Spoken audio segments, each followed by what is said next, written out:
All right. Greetings. I hope I'm doing this correctly. I've had experiences recently where I didn't do it correctly and I had to do the whole thing over again. So hopefully I'll do a better job this time. In any event, we're starting a new uh, perspective on theistic belief, and we're looking at non-evidential reasons to believe that God exists, or to assent to the proposition that God exists. So we've looked at evidential reasons that try to prove that the proposition God exists is true. We've looked at evidential arguments against the existence of God evidential arguments which try to say that there is sufficient evidence to prove the proposition God exists is false.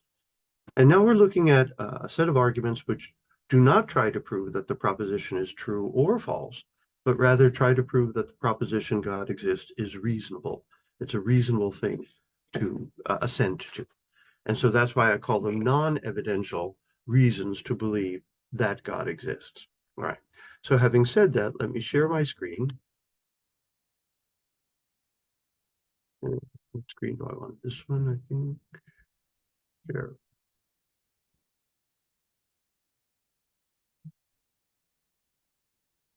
And if I did this correctly, then you should be looking at a PowerPoint slide that says non-evidential reasons to believe that God exists. And under the subscript there says Blaise Pascal, 1623 to 1662, who died young. He's probably best known as a mathematician and developed sort of computational models. And I believe that there used to be a coding language called Pascal. But we're looking at his arguments and his wager, his very famous wager. This doesn't seem to be working. There we are. In a nutshell, belief in God, he claims, is a wise wager. He says, granted that articles of faith cannot be proved, what harm will come to you if you should gamble on its truth and it proves false? If you gain all. And if you lose nothing. Wager then, without hesitation, that he exists. And that really is his argument in a nutshell. It's pretty fairly simple to understand what he has in mind here. This is an instance of game theoretical reasoning, deciding what to do by trying to figure out the likely outcomes of all possible courses of action under various scenarios. The reasonable choice, that is, the reasonable action to choose, is the one with the greatest chances for the best success. So again, game theory, this is a sort of early version of this, is a heuristic for decision making where one considers all the possible courses of action that are under one's control and postulates how each would turn out under all possible scenarios, attaching relevance, costs, and benefits and probabilities. And it can get quite complicated, right? But this is something that's used in military strategy. It's something that's used in marketing and business strategy, etc. The right, or the rational choice, is the one that has the most likely, that is most likely rather, to have the best consequences in all or most of the most likely scenarios. Oh, I think I have this turned out wrong. Come on, you. All right. So there's two possible states of affairs that are beyond my control and my knowledge. One, God exists. Two, God doesn't exist. I can't control which one of those claims are true, and Pascal's willing to grant that I can't know which of those two propositions are true. But again, I can't control them. However, there are two courses of action that are open to me, and to most of us, he thinks, to some degree within my control. I could believe that God exists, or I could fail to believe that God exists. Now, note a couple of things. One, that for Pascal, there's no way to sort of sit on the sidelines when it comes to the question of God. Each one of us is either living the life of a believer or we're living the life of a non-believer. We're not sitting on the sidelines. We've made a choice. And notice he doesn't think there's any functional difference between atheism and agnosticism. Whether you're an atheist or an agnostic, you're living the life of a non-believer. And if you're a theist, then you would be living the life of a believer. So at this point, regardless, but his point rather here is that regardless of what choice each one of us has made and must make, it's a wager. We don't know. We don't know if we've chosen the right belief or the wrong belief because we don't know which is true, whether it in fact is true that God exists or whether in fact it's true that God does not exist. So we were making a wager in either case. Now the only question that remains is which of those two wagers is the most prudent, is the most rational, is the wisest one. So in terms of game theoretical table, it's a fairly simple one.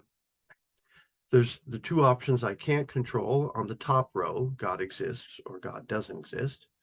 And on the left-hand side column, there are the two things I can control. I believe and I do not believe. Now the question becomes, what are the outcomes of those choices of action under these two scenarios? Well, notice if I believe and God does exist, ooh, yay, I get infinite joy, heaven.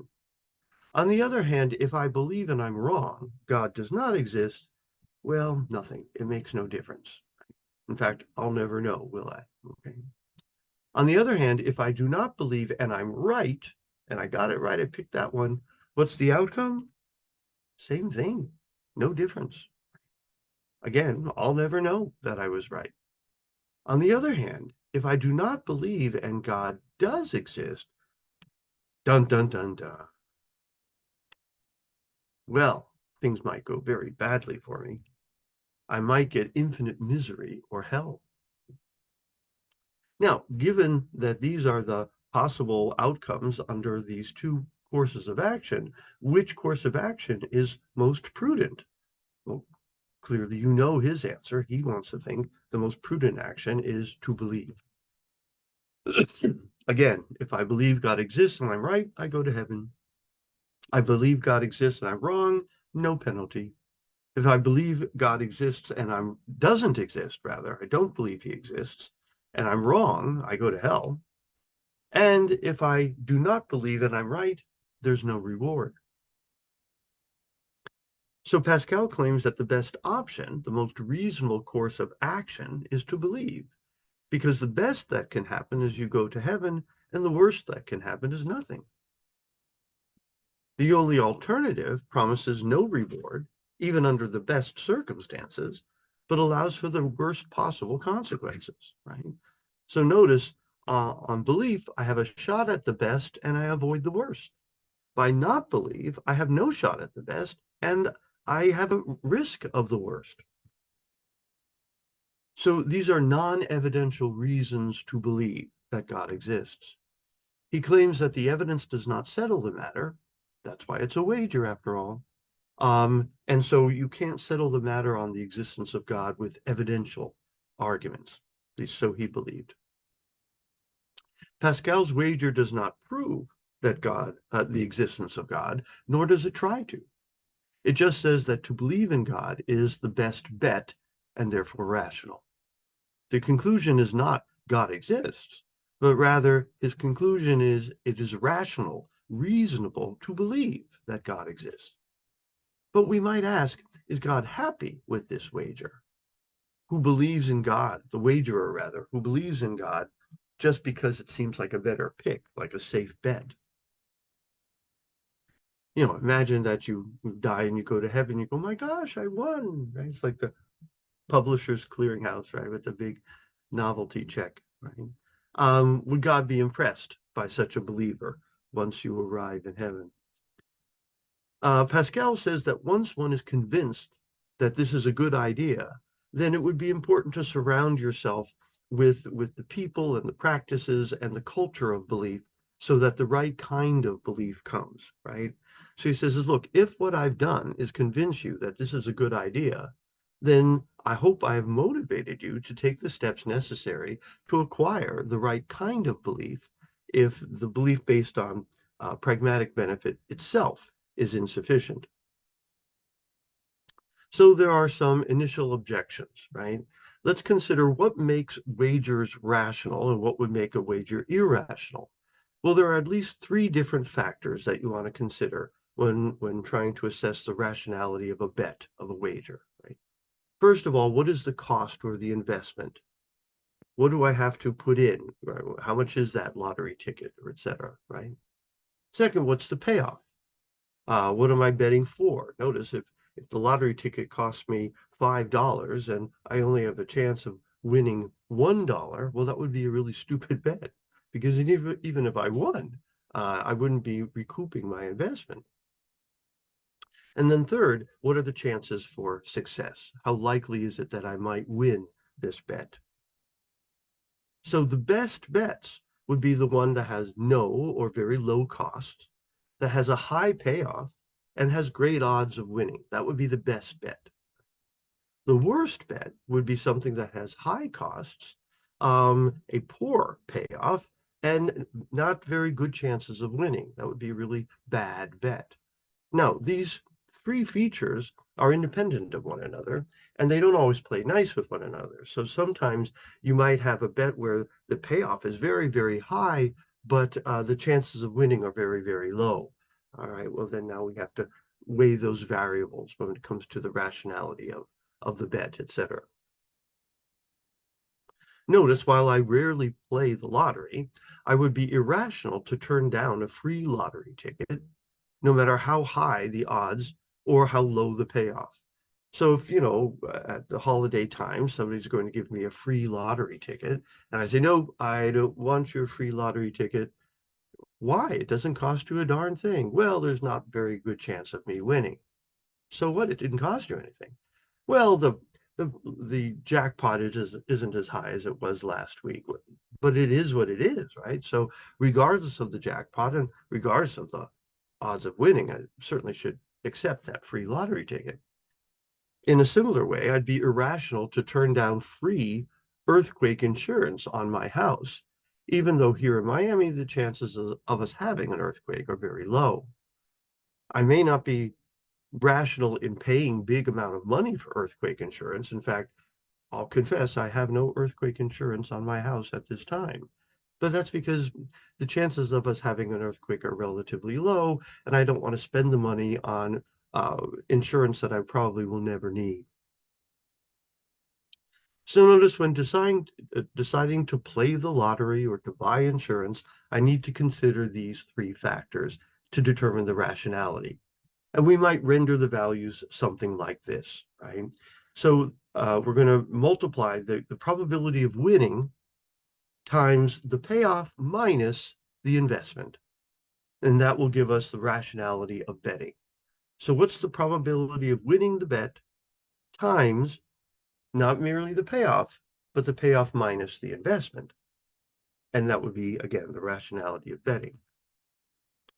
But this means that to consider the rationality of the argument, I must with respect to belief in God. What are the odds of success? Pascal offers two options, but that doesn't necessarily mean it's a 50-50 chance. And so he says, well, you can believe in God or not believe in God. Well, does that mean 50-50? What if the likelihood of God existing is very low? And what's the cost of the bet? Pascal suggests that it's nothing, right? That believing in God costs me nothing. Um, and is that true, right? Wouldn't I be missing out on some things like, I don't know, sin or fun or something like that, right? I have to attend weekly services or something like that. I might have to uh, put up with certain sacrifices. So if that's the case, then the investment is something to consider. What am I investing in? And again, what are the odds of winning? And what's the payoff? Here's an interesting feature, though. The payoff is supposed to be infinite bliss. Of course, the negative would be infinite misery, right? So this infinite value actually plays with the numbers in ways that we'll see in just a moment.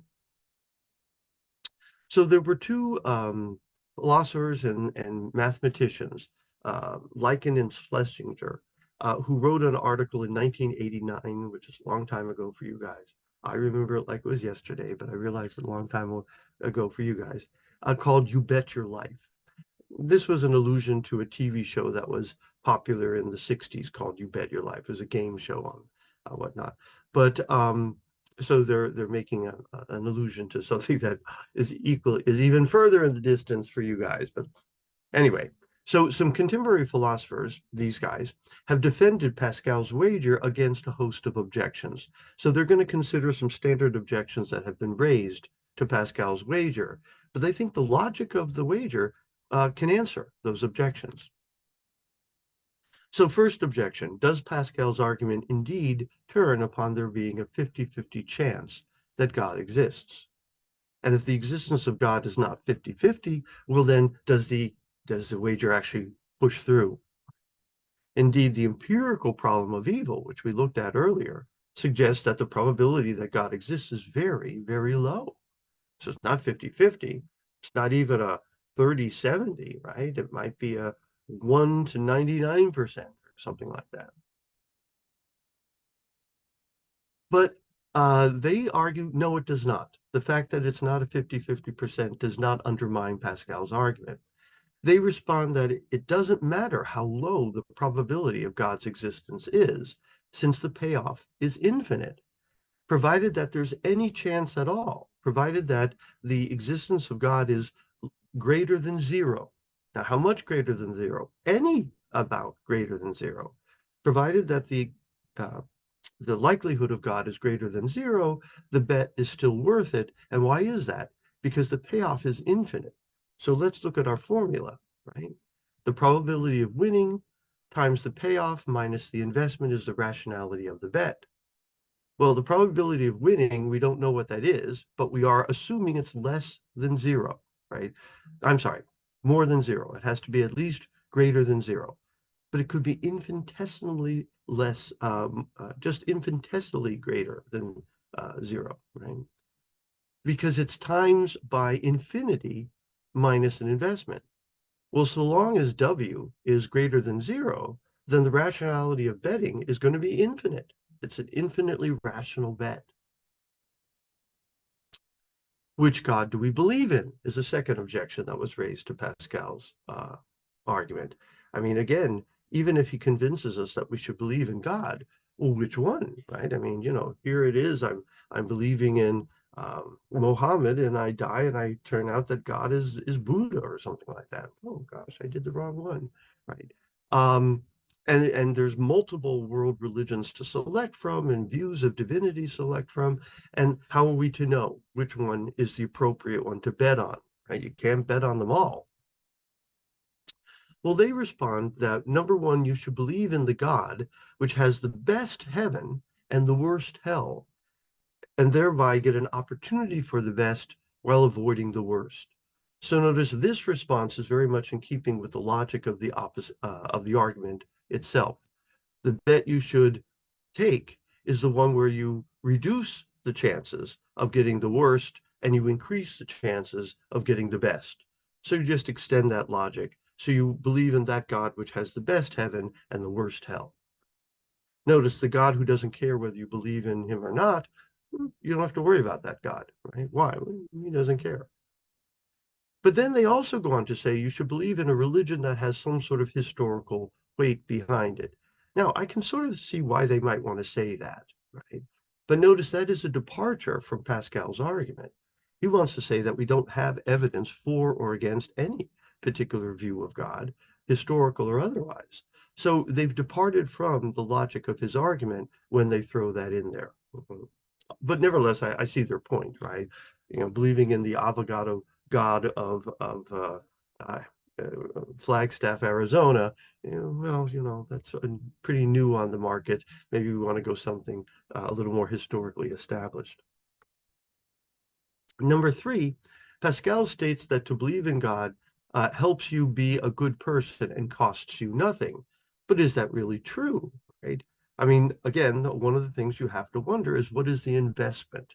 What is the investment that I'm called upon to make in order to take this bet, right? Again, what's the payoff? And is it worth the cost? But here again, the fact that the payoff is infinite plays with the numbers in an important way.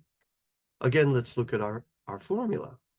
So we have the probability of winning times the payoff, infinite, minus the investment. Well, as long as the investment is less than an infinite investment, then the rationality of betting is still going to be infinite, right? So the cost of the investment might be high. It might be very high. It might be very, very high.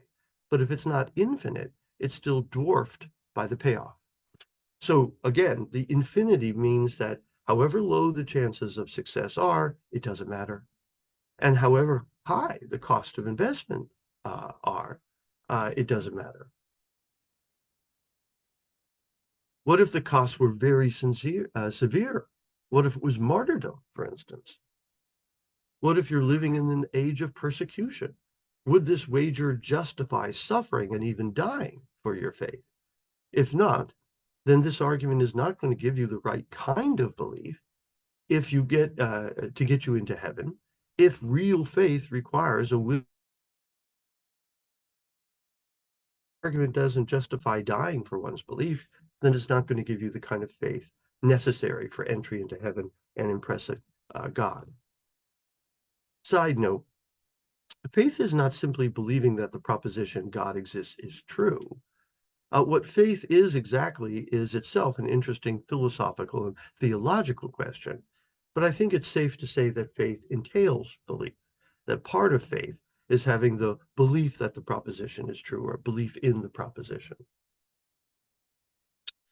But to the objection that does this argument justify martyrdom, they respond in two ways. First, we're not actually living in an age of religious persecution, at least not here in the West, etc., right, where people are being martyred for their beliefs. There are still places in the world, sadly, where there are people who are being martyred for their religious beliefs, but here in the West, that isn't a common occurrence, right?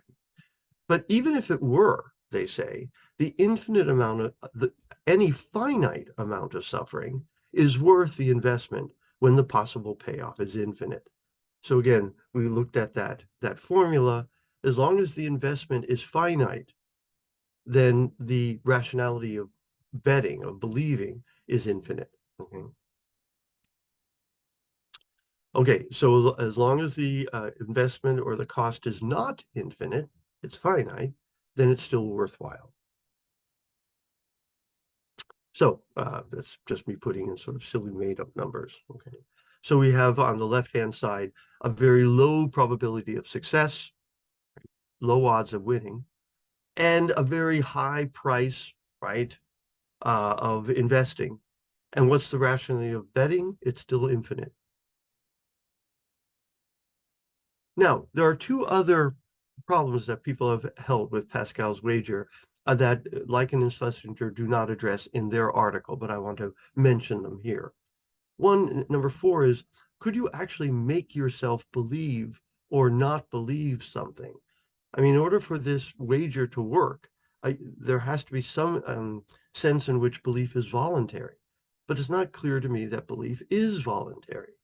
Now, Pascal suggests that you can make yourself believe by immersing yourself in the religion, right? He suggests, splashing yourself with holy water and surrounding yourself with other believers and this sort of stuff. And then the right kind of belief will come. But does that work? Does that ever work? I know of at least one Protestant minister, for instance, who was a believing pastor, nice church, etc., and lost faith. And he was sort of sad about that. He regretted losing his faith. I said, well, what happened? He says, well, I just woke up one morning and God wasn't there. And he doesn't know how it happened. He doesn't know how to retrieve his faith. He'd like to on one level. But here's someone who was immersed in the culture of belief and religion and still could not make himself believe, right? So there seems to be some evidence that belief is not under our voluntary control. And if that's the case, then even if Pascal's wager is convincing, it's without effect because it's telling me to do something that it's impossible for me to do. But then the fifth objection is this sort of jealous God, the one who only rewards belief and punishes non-belief, is this a God worthy of worship? doesn't it sort of paint God as this narcissist, right? This maniacal dictator who's going to make people miserable who refuse to believe in him or something like that. Now, that's not to say it might not be a good idea to believe in God, but it is to say that that's not a God that is a fit object of worship, or some might argue. Anselm tries to offer us a God that he thinks is a fit object of worship, that than which nothing greater can be conceived. But is the God of Pascal's wager a God that than which nothing greater can be conceived? Arguable. Oh, this was a sort of silly, which God do you believe in, right? So it's pointing out that maybe the table needs to be complicated a bit more, right? So perhaps this argument is just good for those who are on the fence about traditional religious faith and want to feel more rational about believing without evidence.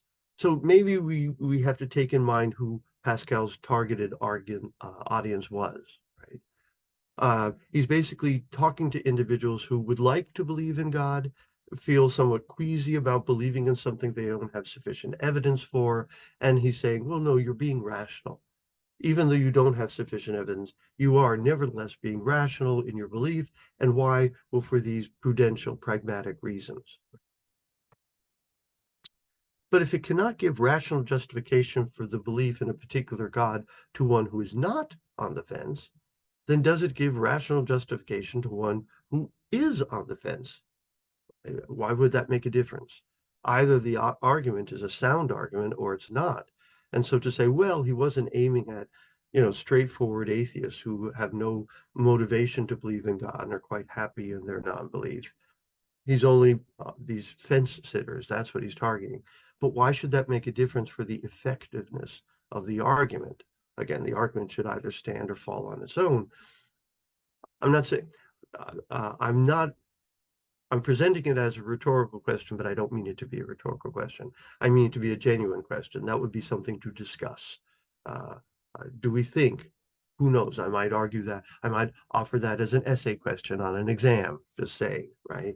Where I say, do you think that Pascal's wager provides convincing motivation to believe in God to people who are on the fence about the existence of God or not? And is there a difference between non-believers and sort of agnostics, we might say? After all, Pascal does entitle his wager as a letter to incite to the search after God. So perhaps what he's suggesting is that um, his argument, if not giving you belief, is at least motivating you to take the matter seriously and perhaps search out the matter. And you might find alternative grounds for belief. He doesn't really think that's true, but nevertheless. He himself seems to have had his faith grounded in a profound religious experience. Um, this was not known during his lifetime, right? During his lifetime, we do know that at some point he abruptly stopped doing mathematics and philosophy, and he turned his attention to theology, right? And writing a notebook of collected sayings and aphorisms and this sort of stuff. And this happened around 1654. And then after he died, we found sewn into the hem of a garment. I've heard it said that it was a cloak. I heard it say that it was a shirt, but it was a garment sewn into this, a piece of paper, a slip of paper, which had a curious text on it, which seems to have been something he quickly wrote down after having this profound experience one evening in 1654. And it starts off fire. And it goes on, God of Abraham, God of Isaac, God of Jacob, not the God of the philosophers and the learned. Certitude, certitude, feeling, joy, peace, God of Jesus Christ. Pascal, so he seems to have had this powerful encounter, and he was so worried that he would lose his grasp of it that he wrote it down so he would have it with him, and he carried it around with him in the hem of his garment for the rest of his life, so that he would always have this reminder of this powerful experience that seems to have grounded his faith. And notice his faith was not the God of natural theology. His faith was the God of a particular religious tradition, Christian religious tradition, actually Catholic religious tradition.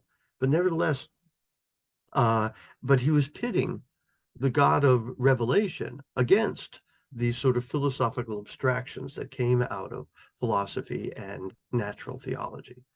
So Pascal took a somewhat dim view of natural theology and philosophical attempts to prove the existence of God. Pascal suggested that at best they lead to philosophical abstractions only and not to the God of the Bible, the dynamic living God that scriptures name, the God of Abraham, the God of Isaac, the God of Jacob. What's worse, these philosophical natural theology speculations may even contribute to a prideful, arrogant attitude on behalf of humans. And rather than leading them to acknowledge our dependence on God, give us a sense of prideful self-sufficiency. I can get to God on my own through my rational speculations. Again, Pascal was not a fan of that attitude. But that concludes my presentation on Pascal and his non-evidential argument for the existence of God. I hope you found this interesting. Naturally, if you have any questions, please let me know. You can email me, or we can meet and, virtually or face-to-face, whichever is most convenient.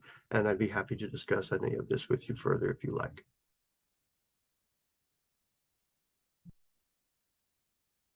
Mm.